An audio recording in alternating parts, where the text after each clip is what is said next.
So Greedfall has been in my backlog for years. In fact, I bought it when it first released, played it for a little bit, and then never touched it again.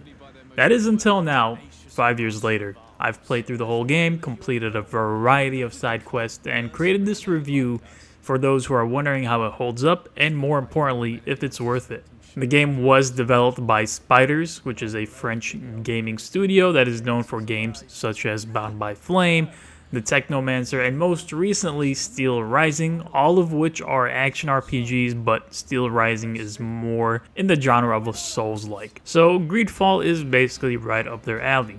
Greedfall 2 is on the horizon, or even probably released by the time you watch this video, and that takes a completely different approach to combat, but that information can be seen in the video on the top right. So let's get into it. Greedfall follows the story of De Sarde, a noble of the merchants' congregation who, along with his cousin and his trusted advisors, have been sent to Terre for Day, an island far away that is rumored to have a cure for Malachor, which is a blood sickness affecting the citizens of Serene. Throughout your adventure in the world that Greedfall creates, you'll encounter a variety of NPCs, biomes, quests, and decisions to make, all while traveling with a trusted group of companions. So let's jump into the world and story of Greedfall in a little bit more detail. So Greedfall really tells an original tale, one that the developers have done a great job of crafting. We first step into the city of Serene, a port city that has been slapped with a brown filter, but nonetheless the city serves more so as a tutorial area. Within the city you'll meet some of your companions and at the same time get a better understanding as to what your mission and goals are in this game, which you come to learn is basically to find a cure for Malachor, a sickness that has stricken Serene and causes death in anyone who contracts it with a 100% mortality rate. Your cousin, who is also the prince, has been installed as the governor of New Serene, which is located on the island on Terre for Day, where multiple factions have kind of already set up their cities,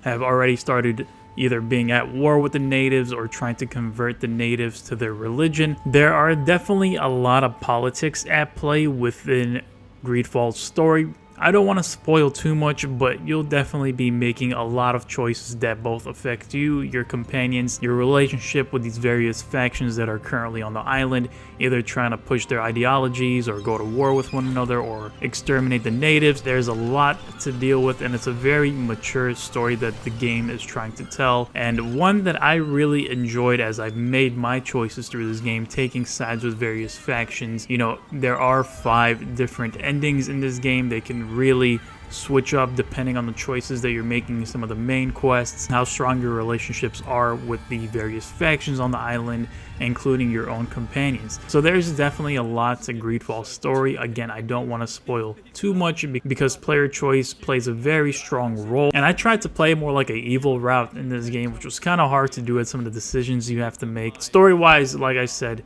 I enjoyed it quite a bit. So let's actually start jumping into the gameplay, which was hit or miss in Greedfall. Greedfall's gameplay is one you're likely familiar with, and in this section I'll be doing a deep dive of the gameplay and the various systems it includes. So let's begin from the top. In Greedfall, you start out by creating and customizing your character. This includes physical traits such as hair, beard, face shape. It's all rather basic without too much depth, and the options are generally limited as far as physical options go. There are essentially 3 classes to start with. You have a warrior who specializes more so in heavy weaponry, with a focus on melee combat, a technical type character who favors more nimble weapons like rapiers and uses traps and guns during combat, and finally a mage character who fights with a ring equipped as a special source of their magic power and focuses more so on ranged attacks. After picking the starting class, you then move on to spending an attribute point, which can be used in 6 different categories like mental, strength, willpower, accuracy, agility, each giving a buff to a different category, such as more overall damage, maybe more stun damage, fury generation, magical damage, and these categories also play a role in the types of weapons you can wield. For example, if you find a rare axe, it might require strength level 3 to actually wield. So these attribute points are a key part of building out your character and what kind of weapons they specialize in. And finally, you have your talents, which are the most important aspect of your overall build. From these 6 options, you have intuition, which helps in gathering materials from crafting, craftsmanship, which actually allows the crafting of weapons and armor upgrades, science, which helps in crafting potions or explosives. You also have the lock picking ability, which helps with picking locked doors or chests. Vigor, which lets you pass through different environmental passages that would be otherwise impassable. For example, you may come across a wall that you need to climb. If you pass a vigor check, you'd be able to go ahead and climb that wall. And finally, you have charisma, which is used more so in conversation with NPCs to gain access to new dialogue options or steer quests in a completely different direction. So let's move on to combat. Greedfall's combat is active. You have your standard light attacks that can be comboed. You have another attack type that stuns an enemy, which depends on whether or not you're using a light weapon, but more on weapon types and the associated movesets later on. You also have a dodge button, which you'll likely be using often, a parry button, which needs to be timed right as the enemy strikes, and finally you have a special attack, which can be used with the L2 trigger as your fury meter fills up. So that sums up the basics of gameplay, but let's peel back the onion a little bit. In any fight, you'll encounter a mob of enemies, which is usually anywhere from 1 enemy up to groups of 8 or more at times. Looking at the enemy's health bar, you'll notice that there are shield icons just above the health bar, and this represents how much armor the enemy has. In order to do any vitality damage, you'll first have to peel back the armor, and this mechanic is generally true for every encounter you'll get into in Greedfall, from minor enemies to main story bosses, and depending on the starting class you went with, your weapon may do more or less armor damage. As I mentioned previously, because Greedfall's combat is active, timing, dodges, and parries are really an integral part of any encounter, so learning an enemy's attack pattern is something you'll come to do often. You also have access to a tactical pause menu, but you can really only decide your own actions. Like if you want to use a potion, cast a spell, set a trap, but honestly the usage of the system is fairly undercooked. You can't issue commands to teammates, which I figured would be the initial use case for this feature, similar to like Dragon Age Origins or something, but that didn't end up being the case at all. It may have been like the initial direction for the game that the devs wanted to go in, but they ended up not fully fleshing it out, and honestly this tactical pause really didn't have any reason to exist from what I can tell. So I think it's time to jump into Greedfall's gear system and how it plays a role in gameplay in terms of combat for you and for your companions. You'll equip your character with 2 weapons, a main weapon and a secondary weapon that can be switched between the 2 on the fly in combat. So all weapons do come with 2 standard damage types. There is the physical damage, which affects vitality and armor damage. Aside from that, each weapon can come with their own modifiers. These have different buffs, like maybe a weapon might have an increasing stun percentage, or maybe it increases fury generation, among other buffs that can be found on these weapons. Now, there is a magic weapon, which is basically the rings that you may have equipped on your player, and these are the exception to the rule. They only deal magic damage, which burns through both armor and health simultaneously. You'll also have a slot for a ranged weapon, and in my case it was a firearm because I was specializing in a technical build, and these firearms do require resources like ammo. It's not infinite. You gotta go find it in the world. You either gotta craft it or you gotta buy it from a merchant, because if you don't have this ammo for any of your firearms, they're basically useless in combat. As part of your character's loadout, you'll also have armor. These range from helmets, chest pieces, pants, gloves, even a cape. Like weapons, they all come with 2 key attributes. For example, this piece of chest armor has an armor percentage, which will dictate how much damage you can take before having your health bar affected, and a balance percentage, which dictates how resistant you are to being stunned. Along with that, you'll also have various resistances that are ingrained in the armor, like elemental resistance or magic resistance. The gear system takes on a typical ARPG approach, where you have different rarities of gear ranging from common to legendary equipment. Most equipment you do get will be from enemy drops, but merchants tend to have some good items every now and then, although going through the merchant route will prove to be rather expensive. Armor and weapons can be further modified at a workbench. Most pieces of equipment will have crafting sockets, and these range from 1 to 3 sockets depending on the piece of gear. You're able to craft new components for your gear, which also have their own rarity system, granting you more armor, balance, damage, or even an ability point and an attribute as you craft more rare components. So let's switch gears a little bit and talk about companions. So your companions play a key role in the gameplay as well, with your team needing to be composed of 2 additional party members to bring alongside you. Each companion specializes in a certain set of skills defined by their attributes. Some may specialize in magic, others in firearm use, maybe melee attacks, and it's worth mentioning that these allies level alongside you. When hitting a certain level, they'll also level up, gain an ability to wield more specialized items maybe, but you don't have control over dishing out attribute skills to your party. It's predefined, it follows a certain order, but it's a nice touch to have them level up alongside you. You can also equip allies with different armor and weapons as you choose, as long as they meet the requirements for them. It's still a little bit disappointing that you don't have more control over your companions. This is likely something that they're going to address in Greedfall 2 in terms of their leveling and skill picking. I think having that control would have made the game a little bit more versatile, or maybe you can build a more, focused party that focuses more on melee damage for whatever reason, or you can have a dedicated healer. They kind of do split that up on their own, the way that these characters level up, but not having that sense of control does take a little bit away. So let's quickly talk about leveling. Leveling in Greedfall is both interesting and underwhelming somehow. You have 3 different leveling trees to go down. So first you have your skills. This mostly defines the archetype you're going down. So for my particular playthrough, I specialized in firearms. In doing so, gained me more firearm damage, both to armor and to health. And further working down that path allowed me to use rifles, which overall were more damaging than regular pistols. You also have the attributes tree, which are responsible for how proficient you are in a certain weapon type. As you go down a specific tree, you'll be able to wield more rarer items. And then you have talents. I mentioned these 6 previously, but it's worth noting that you only level these talents once every 4 or 5 levels. So these are way more impactful points to spend. I went down the path of becoming a master crafter, so that way I can craft the more rare weapon components and armor, but I would definitely advise being more adventurous and spending points in a variety of talent paths. If you're not satisfied with your build, however, you can always use a memory crystal to reset your whole build. Overall, the leveling system was okay. I think some of the jumps between 1 or 2 skill points just wasn't enough. The description in a lot of these level gains were basically plus 10 damage or plus 10 stun, plus 10 health. It wasn't really impactful as I leveled up. I would like it better if maybe you gained some more unique skills as you leveled up, but more so it was just about a numbers gain, whether you're doing more damage, getting more health, getting more armor. You do get some skills like file throw.